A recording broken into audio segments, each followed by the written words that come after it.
혼란의 시기, 한 나라의 운명은 종종 지도자의 어깨에 달려 있습니다. 그러나 그 거친 경랑 속에서 흔들리지 않는 등대처럼 묵묵히 왕실을 지키고 백성의 안위를 빌었던 이들이 있습니다. 왕의 곁에서 때로는 왕보다 더 큰 덕망으로 백성을 보듬었던 왕비들. 오늘 우리가 마주할 이야기는 바로 그런 왕비, 조선 선조의 정비, 의인왕후 박씨의 생애입니다. 그녀는 임진왜란이라는 초유의 국난 속에서 왕과 함께 피난길에 올랐고, 자녀를 두지 못하는 아픔 속에서도 계비의 자식들을 친자식처럼 보듬었던 성스러운 어머니였습니다. 성군 세종의 반대편에 있는 난세의 군주 선조. 그 격동의 시대 한가운데서 의인왕후는 과연 어떤 삶을 살았을까요? 드러나지 않는 곳에서 빛난 그녀의 숭고한 덕망과 고난을 견딘 강인함. 지금부터 그 숨겨진 진실 속으로 함께 들어가 보겠습니다.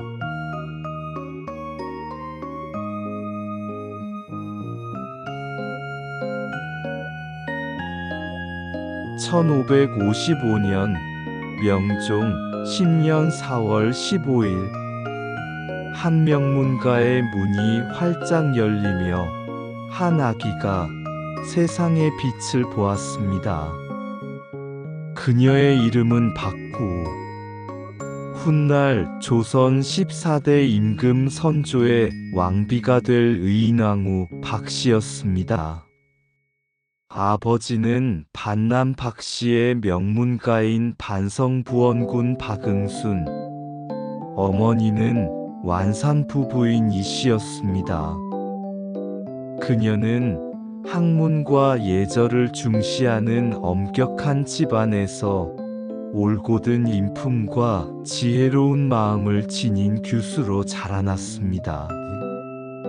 온화하면서도 강직한 성품, 남을 배려할 줄 아는 너그러움, 그리고 어떤 상황에서도 평정심을 잃지 않는 침착함은 그녀가 어린 시절부터 지니고 있던 덕목이었습니다.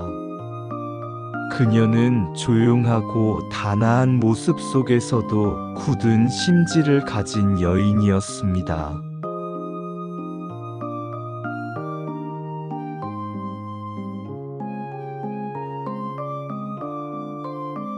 세월이 흘러 박구는 13살이 되던 1569년 선조 2년, 당시 하성군이었던 선조와 혼인하여 부인이 됩니다. 선조는 중종의 서손자이자 덕흥대원군의 셋째 아들로 원래 왕위 계승 서열과는 거리가 멀었던 인물이었습니다. 하지만 명종이 후사 없이 승하하면서 뜻밖에도 왕위에 오르게 됩니다. 그렇게 21살의 하성군은 조선의 14대 왕, 선조가 되었고, 박구는 조선의 왕비, 의인왕후가 되었습니다. 정통성이 약했던 선조의 즉위는 왕실 내부의 불안정을 야기할 수 있었습니다. 이때 의인왕후는 왕의 곁에서 묵묵히 내조하며 왕실의 기강을 다지고 남편이 왕위에 안정적으로 자리 잡을 수 있도록 그림자처럼 돕는 역할을 했습니다.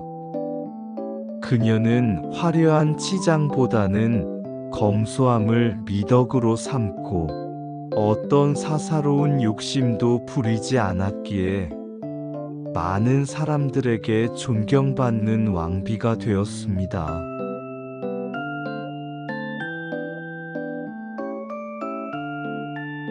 그러나 왕비로서 그녀에게 가장 큰 숙제이자 아픔은 바로 후사 문제였습니다. 왕비는 왕실의 대를 잇고 국가의 미래를 책임질 왕자를 낳아야 한다는 막중한 책임을 지니고 있었습니다. 하지만 의인왕후는 아쉽게도 스라에 자녀를 두지 못했습니다.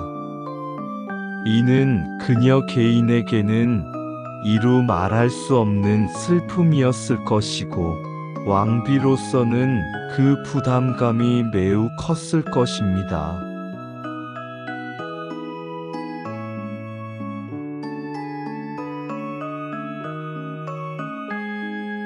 그럼에도 불구하고 의인왕후의 덕망은 빛을 발했습니다. 그녀는 남편 선조가 후궁들에게서 얻은 아들들을 친자식처럼 사랑으로 보살폈습니다.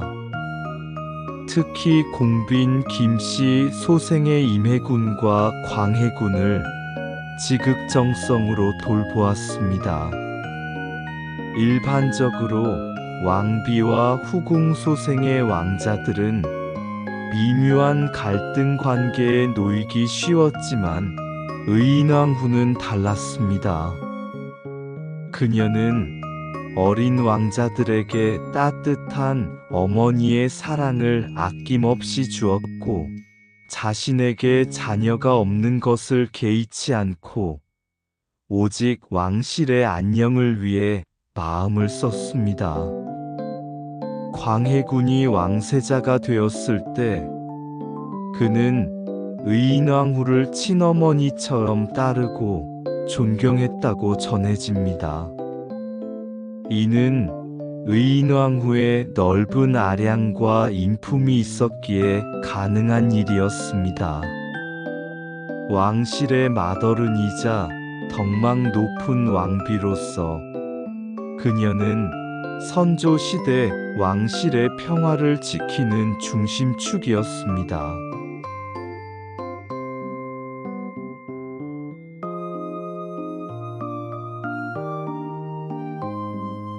왕비로서 의인왕후가 겪어야 했던 가장 큰 시련은 다름 아닌 임진왜란이었습니다. 1592년 왜군의 침략으로 나라는 풍전등화의 위기에 놓였습니다. 파죽지세로 밀려오는 왜군의 놀란 선조는 한양을 버리고 북쪽으로 피난길에 오르게 됩니다. 이를 파천이라 부릅니다. 의인왕후는 병약한 몸에도 불구하고 선조와 함께 험난한 피난길에 동행했습니다. 조정의 대신들도 뿔뿔이 흩어지는 상황에서 왕과 왕비는 함께 백성들을 버리고 도망간다는 오명을 감내해야 했습니다. 잠시도 마음 편히 쉴 수 없었던 피난길은 고난의 연속이었습니다. 하루아침에 밥상을 받지 못하고 제대로 된 잠자리조차 없는 상황에서 의인왕후는 왕비로서의 위엄을 잃지 않으려 노력했습니다.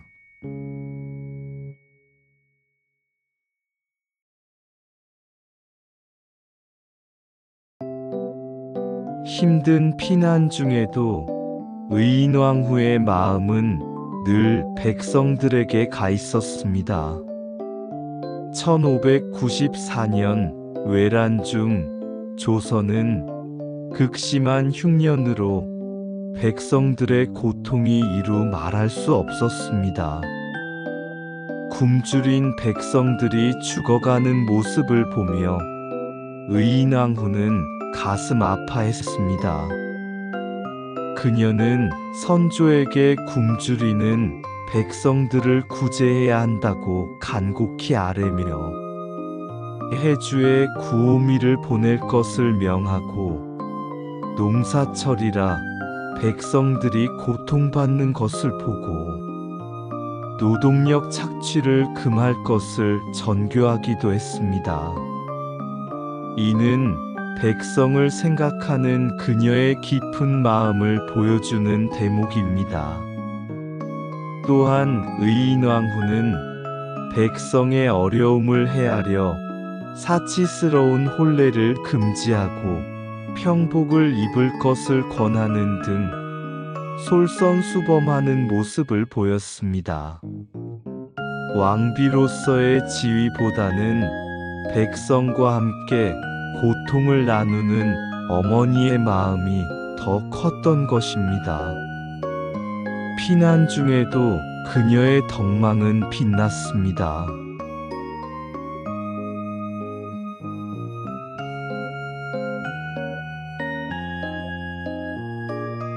전쟁은 7년에 걸쳐 조선 땅을 피폐하게 만들었습니다.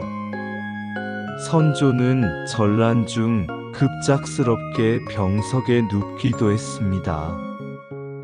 그럼에도 의인왕후는 좌절하지 않고 힘든 피난 속에서도 왕의 곁을 묵묵히 지키며 왕실의 안정을 위해 혼신의 힘을 다했습니다. 그녀는 왕의 건강을 살피고 흔들리는 궁중을 다잡으며 백성을 위한 자비를 잃지 않았습니다.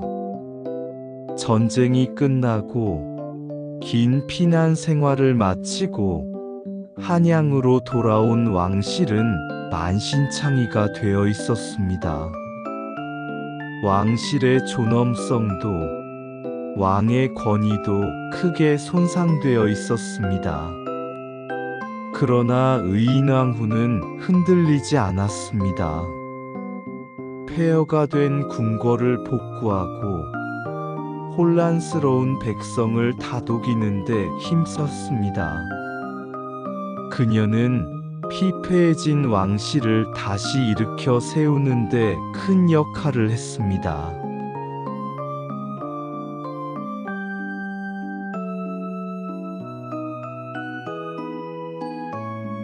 임진왜란 이후 조선은 겨우 회복의 길로 들어섰지만 의인왕후의 몸은 그동안의 고생으로 많이 약해져 있었습니다.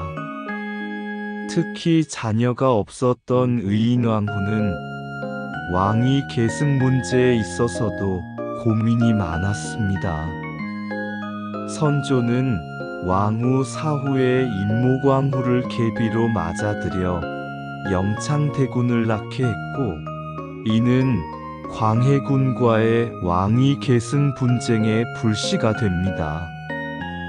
그러나 의인왕후 생전에는 그녀가 광해군을 아끼고 지지했던 것으로 보입니다.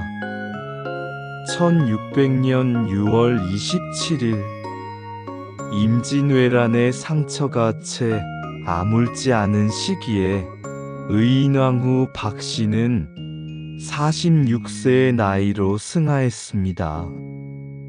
그녀의 죽음은 선조뿐만 아니라 왕후의 덕을 기리는 백성들에게도 큰 슬픔을 안겨주었습니다.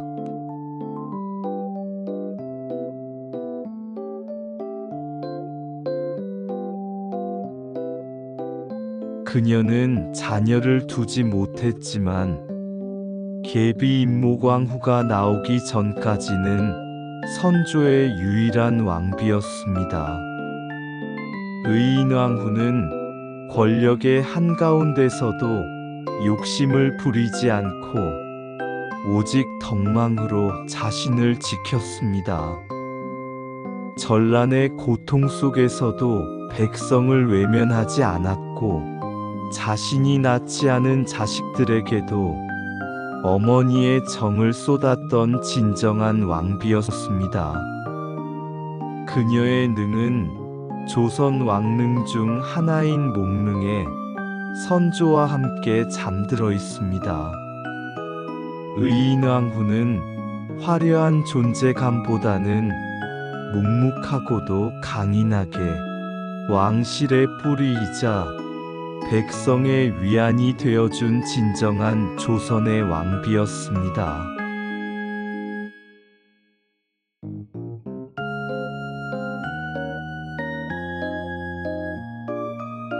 우리는 의인왕후 박씨의 삶을 통해 무엇을 배울 수 있을까요? 한 여인이 개인적인 아픔과 국난의 고통 속에서도 어떻게 자신의 자리에서 덕망과 책임을 다할 수 있었는지를 말입니다. 그녀의 조용하면서도 강인했던 삶은 오늘날 우리에게도 큰 울림을 전해줍니다.